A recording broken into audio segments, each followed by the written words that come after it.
Hey Internet, it's your old friend Dominic here with the All-American Casino Guide, a channel dedicated to providing you all the tips, tricks, tutorials, and trivia that you could possibly want to know about casinos and casino games. Make sure to subscribe, that way you won't miss any of the exciting stuff that we have coming in the near future.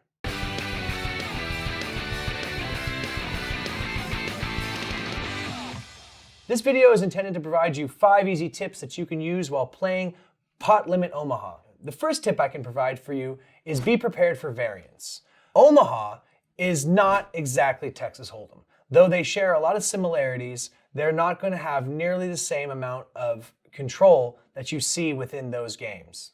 Omaha has a lot of variance, a lot of swing, and so you need to prepare yourself for the amount of variance that you're going to experience in the early stages of learning this game. Don't be discouraged.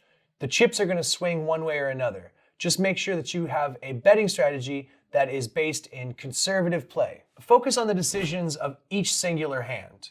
Don't get too focused on the last hand, or even worse, thinking too much about the hands to come. A big mistake that I see inexperienced Omaha players making early on is overvaluing their hands. It takes a little while before you understand the fine nuances of this particular game and how hands are constructed.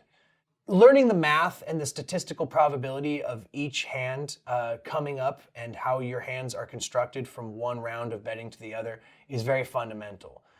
A mistake that I commonly see inexperienced Omaha players making is that they have not yet fully grasped how the game is played, and they overvalue the strength of the 4 hold cards they're given initially. Remember that when the showdown finally happens, you are only going to be able to select 2 cards from your held pool, and you're going to have to take 3 cards from the community pool with everybody else.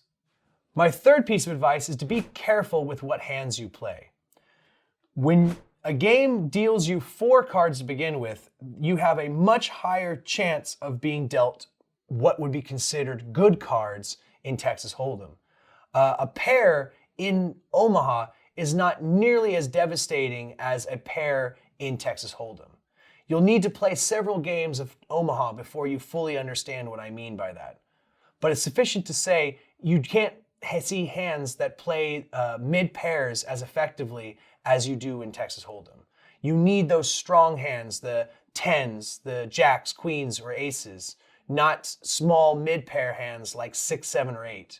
Those just are not going to hold up in the long run. You see far more 2 pairs, 3 of a kinds.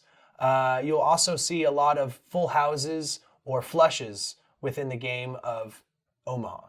My fourth piece of advice is know how to play tight. Initially, you're going to have this uphill battle fighting to know how this game works and how hands are constructed statistically. Understanding blocker cards, understanding how you can form a hand from the cards you have versus the cards that are on the table. You need to play tight because every player is dealt 4 cards in their hold, and as such, the potential is that they have better cards to make their overall hand.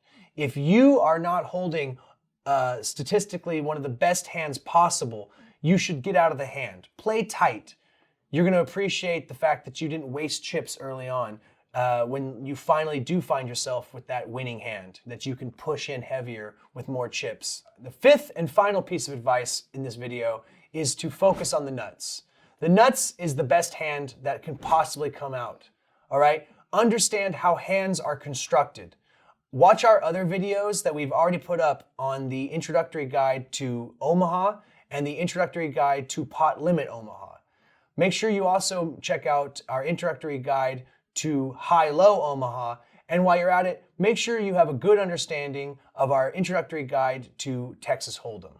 Understand that if you aren't holding the nuts, if you aren't holding the best hand at the table, your best bet is to fold and save your chips for a time when you do. So that concludes this very brief introduction into the 5 basic techniques you can use to improve your chances of winning at Pot-Limit Omaha. Make sure to check out our other videos that I've already mentioned, and make sure to check out the rest of the videos on the channel because we have a variety of different stuff that you might find interesting as well. Make sure to leave a comment down below if you have any questions, comments, or concerns about what we've talked about here today. Go ahead and slam that like button if you enjoyed what you saw, and hit that subscribe button if you're interested in seeing more. My name's Dominic. This is the All-American Casino Guide reminding you, Play responsibly.